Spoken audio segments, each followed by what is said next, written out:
Halo pemirsa, senang sekali kami bisa bertemu kembali dengan Anda di akhir pekan dengan program kesayangan kita bersama yaitu Reportase Weekend. Bersama saya Ian Umar dan Aryatno Budianto. Apa kabar pemirsa? Semoga rencana Anda di weekend ini berjalan lancar. Mungkin ada yang kepingin ke pameran tenun atau pameran fashion karena itu topik kita hari ini ya. Iya, ada banyak yang ingin kami ceritakan dari Fashion Week dan juga ada Fashion Indonesia di New York juga tentang batik. Wah, ini seru sekali. Jadi banyak sekali dan liputan-liputan itu semuanya ada di Reportase Weekend. Rancangan busana yang memadukan budaya Papua dan Jawa meramaikan panggung busana New York Indonesia Fashion Week 2024. Acara tahunan ini juga menampilkan rancangan busana untuk generasi muda serta pentas seni budaya Indonesia.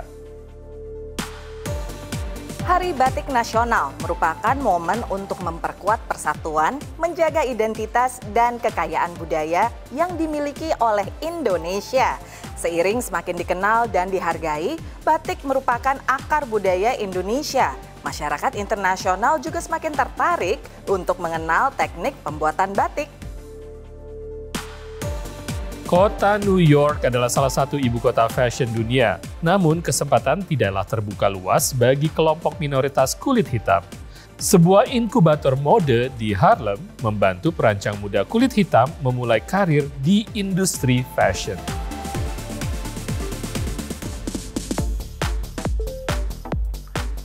Pemirsa, sebagai bagian dari kalender industri fashion, New York Fashion Week merupakan sebuah momentum dan juga event yang diberikan kepada para desainer internasional dan juga para pemula untuk mempersembahkan rancangan mereka kepada para editor fashion, influencer fashionista, dan industri fashion itu sendiri. Dan event ini biasanya berlangsung sesuai dengan kalender mereka sekali 2 tahun, yaitu di musim semi dan juga di musim gugur. Dan kota New York menjadi salah satu pusatnya ya. Betul, dan di New York Fashion Week ini ada sebuah ajang New York Indonesia Fashion Week yang berlangsung beberapa tahun belakangan ya. Kali ini yang dimajukan adalah rancangan dengan menggunakan influence atau pengaruh dari budaya Jawa dan juga Papua. Nah, ini showcasing atau memamerkan desainer-desainer muda dan juga aneka pagelaran budaya Indonesia tentunya. Kita simak dalam liputan berikut.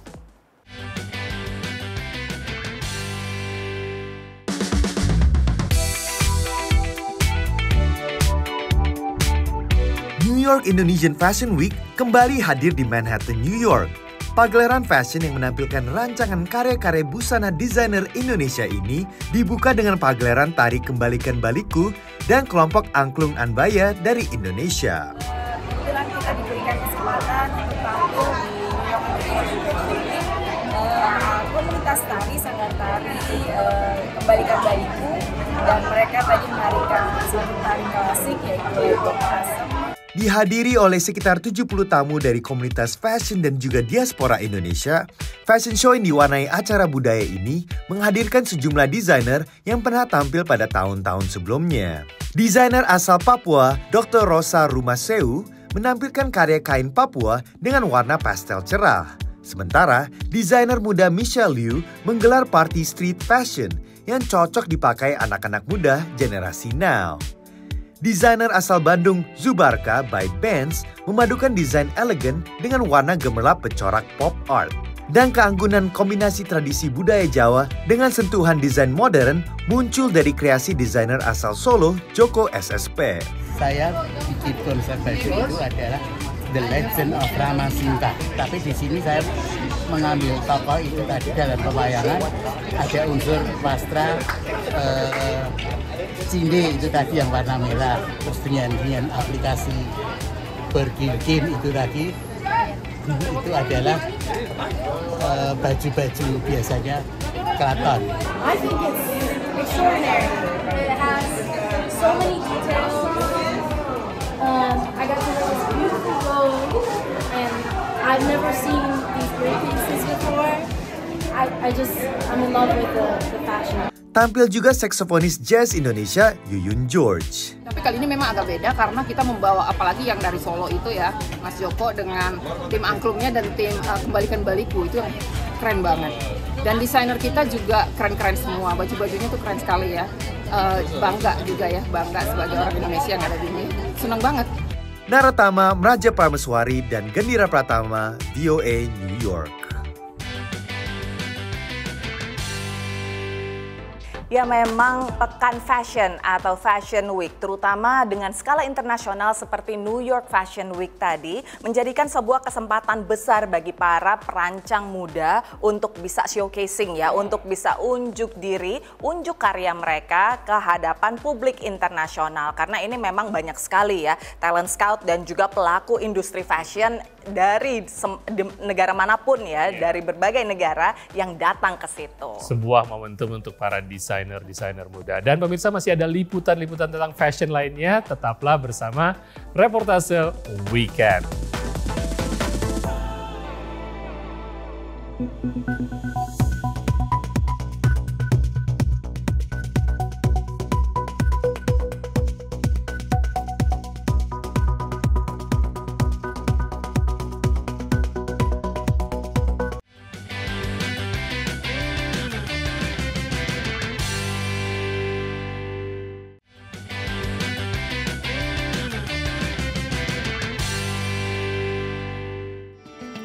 Pemirsa, Anda masih menyaksikan Reportase Weekend dari studio VOA di Washington DC. Bisnis fashion merupakan sebuah bisnis bernilai miliaran dolar, pemirsa. Dan pelaku-pelaku di industri ini memang sudah punya household name atau nama yang tenar. Siapa yang tidak pernah mendengar nama desainer papan atas, pemirsa. Tapi industri ini termasuk salah satu yang paling menantang untuk bisa ditembus kelompok minoritas. Seperti dalam kisah berikut ini ya. Ya, karena kita akan mengangkat cerita tepatnya di kota New York yang merupakan pusat untuk fashion. Para desainer muda dari kelompok minoritas yaitu kulit hitam, mereka ternyata tidak mendapatkan peluang sebanyak dari desainer-desainer lain. Dan sebuah inkubator mode di Harlem memberikan peluang kepada para desainer kulit hitam ini untuk masuk ke dunia atau industri fashion yang bernilai miliaran dolar.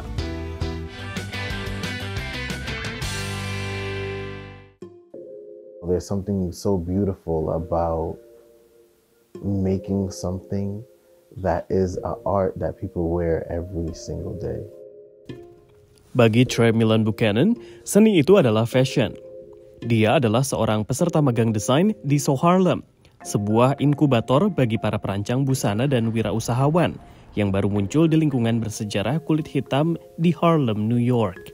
I love to create clothing that you have on, but it can be shaped or shifted or even a different pattern, a different fabric to something that can make it even more cooler than what it already is.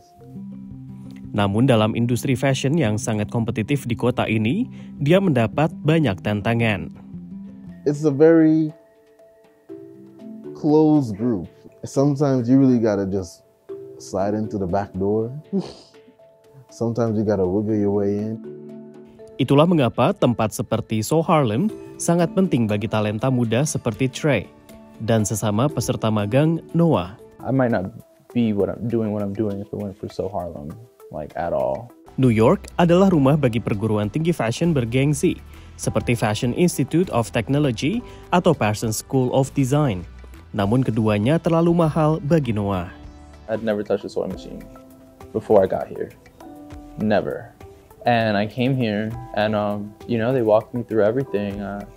I was able to learn how to sew, I learned how to cut patterns, make patterns. Pendidikan menjadi faktor penting dalam karir di industri fashion. Seperti diakui Henry Smith, pengajar di So Harlem, yang juga tumbuh besar di lingkungan ini.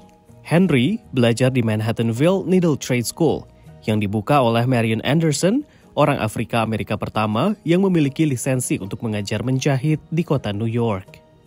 He was everything that I needed. You know, he was the counselor, he was my father, he was my mentor, he was my friend.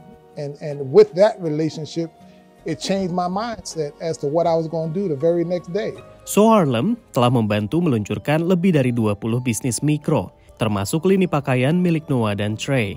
Dalam perjalanannya, lembaga ini juga telah melatih para pengangguran dan warga setempat yang belum memiliki pekerjaan dan membantu penempatan kerja. Kelompok minoritas kulit hitam masih menghadapi stereotip dan diskriminasi di industri fashion Amerika. Pada tahun 2021, Council of Fashion Designers of America bersama perusahaan PVH Corp mensurvei lebih dari 1.000 karyawan di 41 perusahaan mode. Survei ini mengungkap bahwa 2 dari 3 karyawan kulit hitam menghadapi mikroagresi dan seringkali menjadi satu-satunya minoritas di tempat kerja. Dari Washington DC, saya Rio Tuasikal dan tim VOA.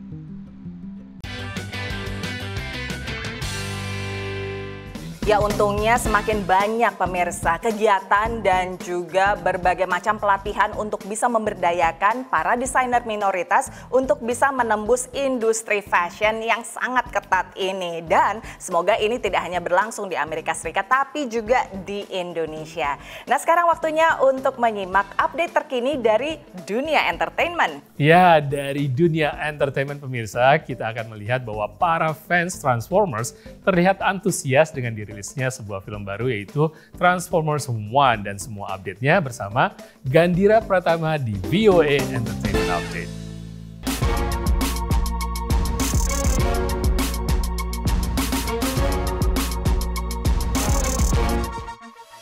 Hey guys, welcome to VOA Entertainment Update, your one-stop shop for everything pop.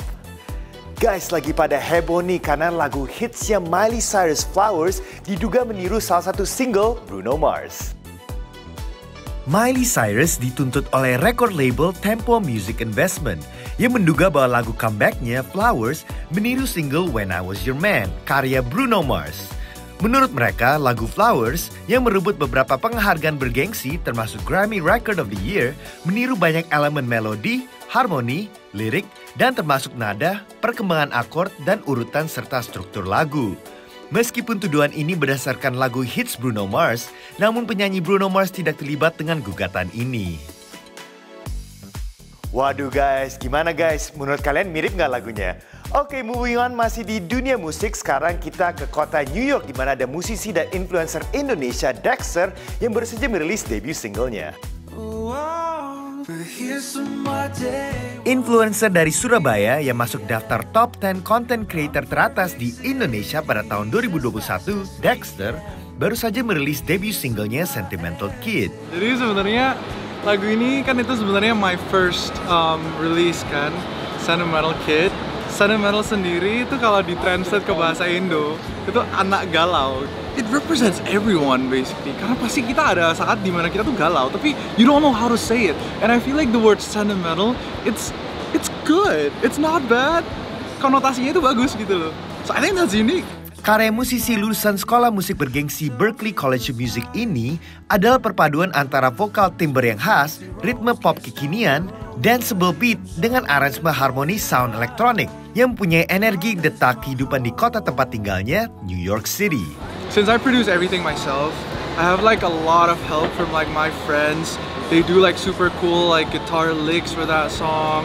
Terus kayak bener-bener the drums juga. It's super experimentalist kinda. And then I'm like, I like this. Semoga sukses terus ya Dexter. Autobots, roll out. Itu dia line ikonik dari dunia Transformer, dan sekarang ada film animasi Transformer baru yang dibintangi oleh aktor dan aktris Hollywood ternama. So this is an origin story. It takes place before anything we've ever seen on screen before. So we're seeing these characters when they were friends, back when they're back on Cybertron, and you know we get to see their relationship fall apart. It's fun movie, but also kind of tragic. Itu dia sinopsis dari sutradara Transformer One, Josh Cooley, yang sebelumnya sudah merebut Best Animated Feature di ajang Academy Award untuk film Pixar Toy Story 4. Banyak yang terpesona oleh kreativitasnya, termasuk bintang Scarlett Johansson yang berperan sebagai Elita. We've had amazing creative relationship before this, and I love his brain. He's such an incredibly creative person, and I was excited to work with him in this capacity as director and actor. It was awesome. Selain Scarlett, film ini juga dibintangi oleh aktor ternama Hollywood lainnya seperti Keegan-Michael Key dan Chris Hemsworth yang merasa nostalgic memerankan karakter ikonik Optimus Prime. There was a bit of nostalgia, a bit of excitement about playing a character that I had once in the backyard pretended to be, or played with the action figures and watched the cartoons. And there's the recklessness, there's enthusiasm, excitement, a greater sense of humour. It just offered up a lot of opportunity to have fun too. You know, that's what Josh allowed us to do. Bukan hanya Chris yang merasa nostalgic, tapi saya juga. So guys, please beli tiketnya dan nonton ya. Oke, sekian dulu dari VOA Entertainment Update. Saya Gendria Pratama signing out dari studio VOA di Washington DC. I'll see you next time. Peace.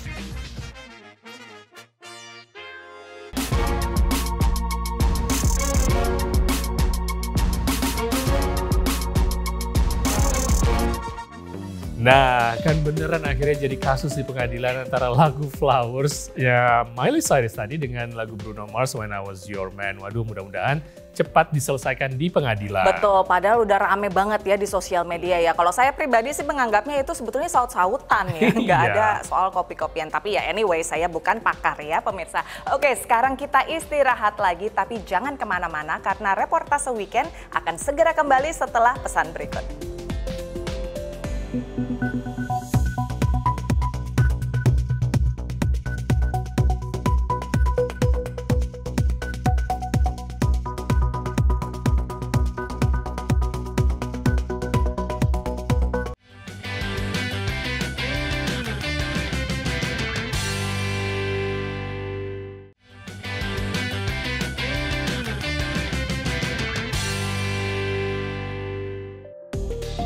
Pemirsa, Anda masih bersama Reportase Weekend. Masyarakat Indonesia merayakan Hari Batik Nasional setiap tanggal 2 Oktober. Tanggal ini bertepatan pada saat momentumnya dengan UNESCO mengakui atau meresmikan bahwa batik ini adalah warisan budaya tak benda pada tahun 2009. Sebuah kebanggaan ya. Betul, dan selain sebuah kebanggaan karena ini adalah produk asli budaya, warisan budaya Indonesia, ini juga semakin populer terutama di Amerika Serikat ya. Banyak sekali warga Amerika yang penasaran ingin tahu asal-usul batik dan bagaimana cara membuatnya. Nah, sejumlah diaspora Indonesia di Washington DC mengajarkan batik kepada warga Amerika. Kita ikuti liputannya.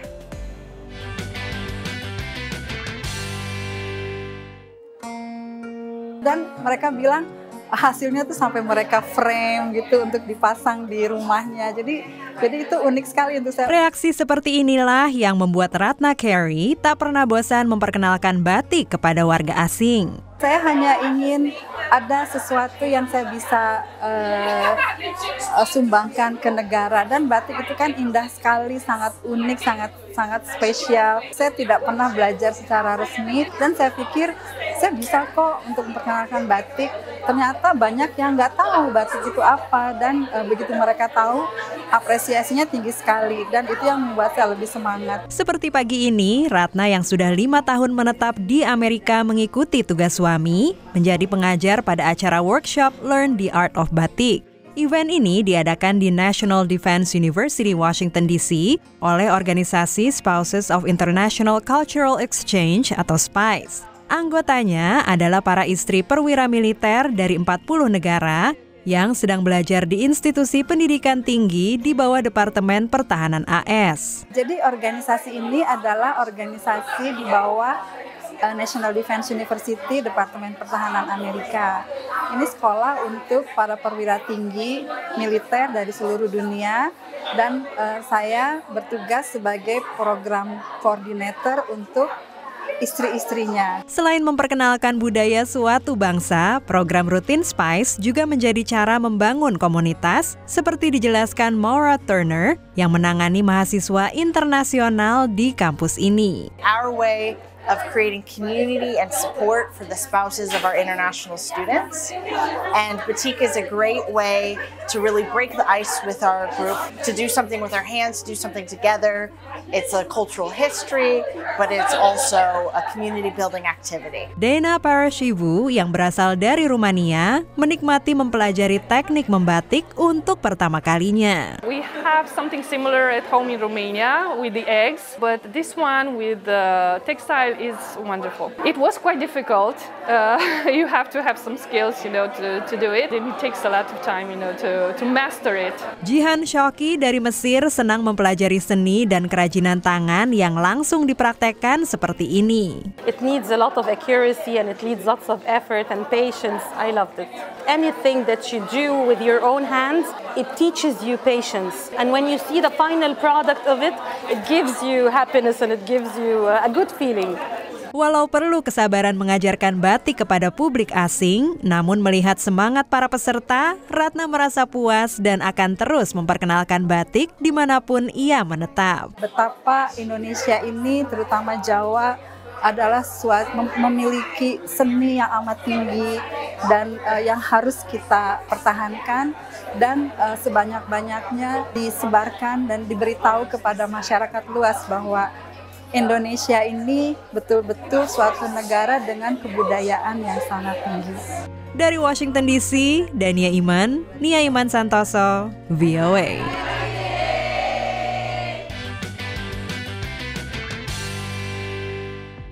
Biarpun hari ini saya nggak pakai batik, tapi saya memakai kain tenun Indonesia. Ini menunjukkan kecintaan saya kepada budaya Indonesia seperti yang dituangkan oleh para diaspora yang ngajarin pembuatan batik tadi. Luar biasa ya. Luar biasa, dan memang walaupun zaman telah berubah, budaya Indonesia batik ini memang harus terus dipertahankan dan kita juga sangat bangga menggunakan batik terutama di Hari Batik Nasional. Dan pemirsa, demikian reportase weekend kali ini. Saatnya kami berdua untuk berpisah dulu. Saya Ian Umar dan Aryatna Budianto. Kami tidak lupa mengundang Anda untuk berpartisipasi di media sosial kami dengan handle VOA Indonesia. Sampai ketemu lagi minggu depan. Stay safe and stay healthy pemirsa. Dadah.